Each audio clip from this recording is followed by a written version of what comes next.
and drums and trumpets, welcome on to the Rugby Recap station as today's destination, as I will recap round 1 of Super Rugby Pacific. Sit back, relax, someone will be around to clip your tickets shortly because we are about to depart. Toot! So, this round had it all, from great finishes to some brilliant nail biters. Although, I will say one thing, some teams got on the right foot, while some games were just a little too scrappy to start off, but got better towards the end. Without further ado, we start with the Southern Derby, the Highlanders against the Crusaders.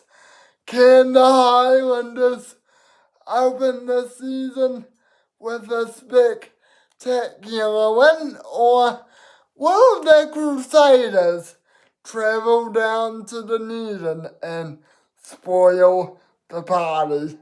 Let's find out. Highlanders v Crusaders.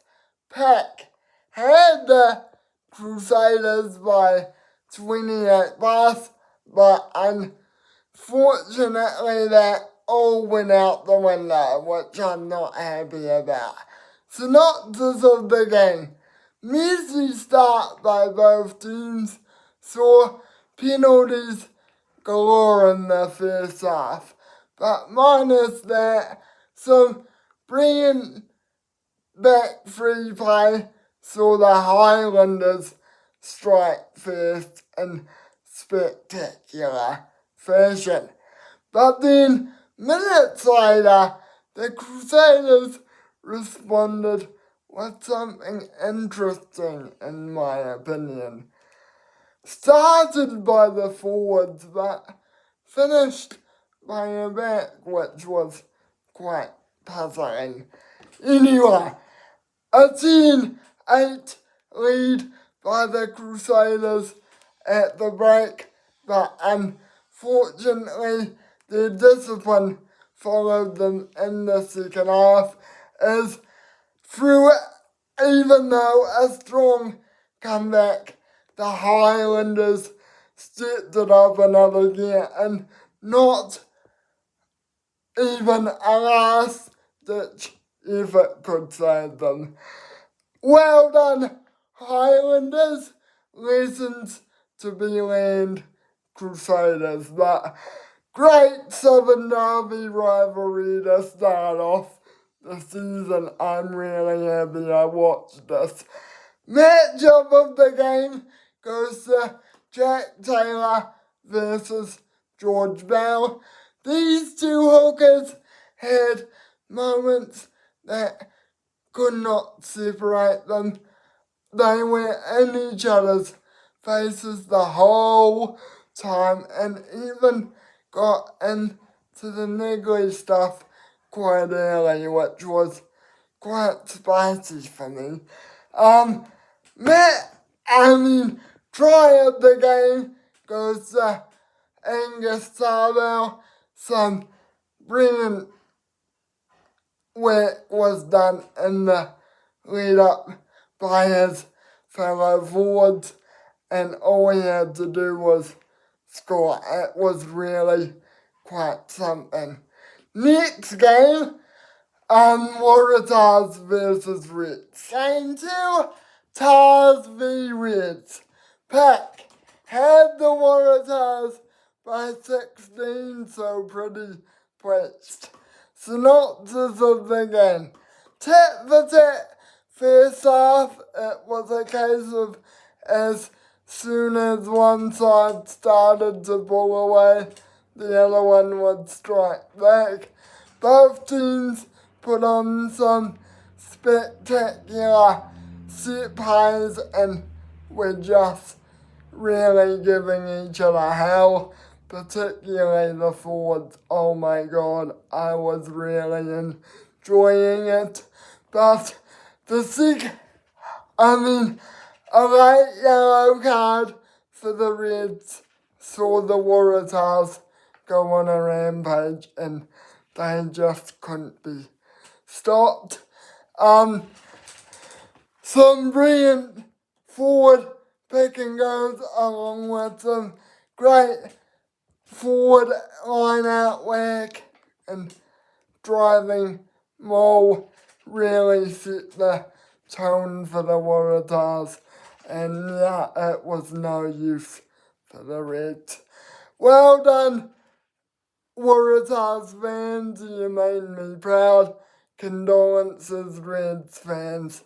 You guys did really well though.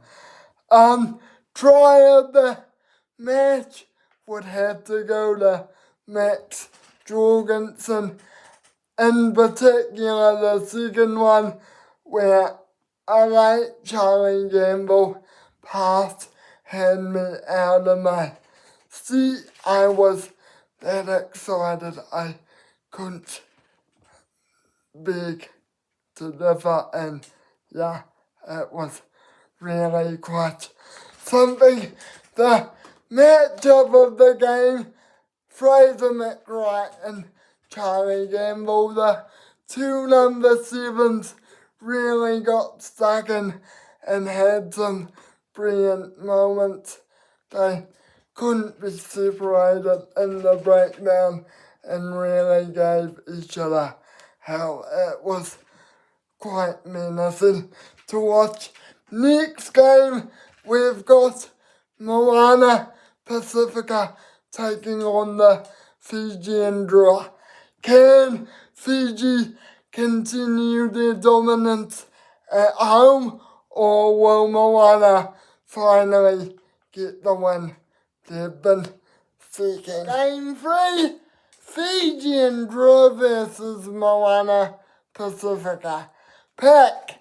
Moana still got the win, but not by as much as I was expecting. Synopsis of the game. Really great start by Moana. It was a mixture of really threatening line out driving more work and some thrilling back play that got them over the line. It was really quite entertaining to watch. Not to mention their scrum was absolutely delicious, and some of their turnovers were done with some great determination. For the Drua, it was a mixture of badly timed calls, stupid errors, but for me, the hot and humid conditions got to them. They just couldn't acclimatise well to them. And they did mount a comeback, but it was stopped by a tremendous Moana bench. Keep your heads high, Drua fans. You've got a great season ahead of you. Well done, Moana fans. You made yourselves proud by getting your first one in Fiji. Try of the game and matchup of the game. Waratahs versus Ova for the matchup. It was some really great tries scored by the two of them, one after the other. They really threatened each other and just couldn't be separated. Miracle Whairangi did some great lead-up work and some great work by his teammates to get him over the try line. It was really some performance from the big man. Next game, Blues versus Chiefs. Can the Chiefs get the win at Eden Park, or will the Blues continue their home dominance? Game 4, Blues v Chiefs. Pack had the Blues by 21 pass, but it didn't work out. Synopsis of the game. Another scrappy one. Both teams had opportunities, but thanks to some awesome defense, they couldn't capitalize on them. The Chiefs struck first with some brilliant forward breakdown work, but just like the Highlanders Crusaders match, the Blues struck back with ease. Unfortunately, it stayed 5-5 until the second half. In the second half, the Blues copied the Chiefs' forward move from the first half and scored. It was really quite something, really. The errors by the Blues allowed the Chiefs to stay in it, but in the end, the Chiefs sealed the deal, and it could have gone either way, really. Well done to the Chiefs. Condolences to the Blues. My matchup of the game goes to the two teams. These guys had so many outpouring moments, they couldn't be separated, and their kicking was just amazing. Some of the set plays were amazing too. My try of the game goes to Coaches Waratahs. Some brilliant work was done in the lead up. What I mean by that was some brilliant passing, and he could not be stopped after he scored it. So, well done to Cortez. Next game, we've got the Brumbies taking on the Western Force. Game 5, Force v Brumbies. Pack. Brumbies still got the win, but it was way over my prediction, so I'm over the moon. Synopsis of the game. The Force got off to a brilliant start through some integral forward play. But once the Brumbies got going, they couldn't be stopped. Some strong forward play and some big carries combined with some exciting and thrilling back play saw the Brumbies mount up a big lead. The Force tried their best to make it back after the great start, but in the end it was no use, with the Brumbies sealing the deal in the final minute. Well done, Brumbies. You did excellent to come back after that poor start. Keep your heads up, Force fans. You guys put up a great fight. Matchup of the game and try of the match. Carlo Tizzano and Rory Scott get the matchup of the game. Honestly, the two sevens went at it and just gave each other hell, especially in the breakdown. Each secured a vital turnover for their team and just they couldn't be separated.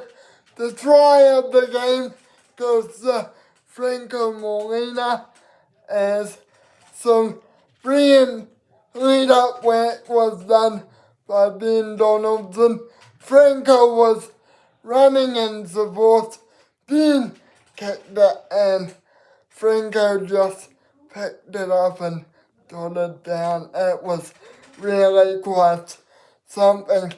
Next stop, outro station. Well, drums and trumpets. What a way there. Welcome back, Super Rugby for 2026. It's back, baby. Woo! I'm so excited for the season. Game of the round for me was the Waratahs versus Reds. Just because it was an entertaining game and the two sides really got stuck into each other in the vital moments. Unfortunately though, for the round in general, it gets an 8 out of 10. Because while the New Zealand derbies were really good games, the NZ teams just couldn't find their feet and we're still in pre-season mode in my opinion. Let me know your thoughts about this round in the comments below and let's start a discussion. With that, thank you for watching today's video. If you enjoyed it, please like, comment, subscribe, share and do all that other malarkey as it really helps me out. Be cool, stay awesome, and be kind to one another, will you? Can I help you or are you okay? Can make anyone's day. Ciao!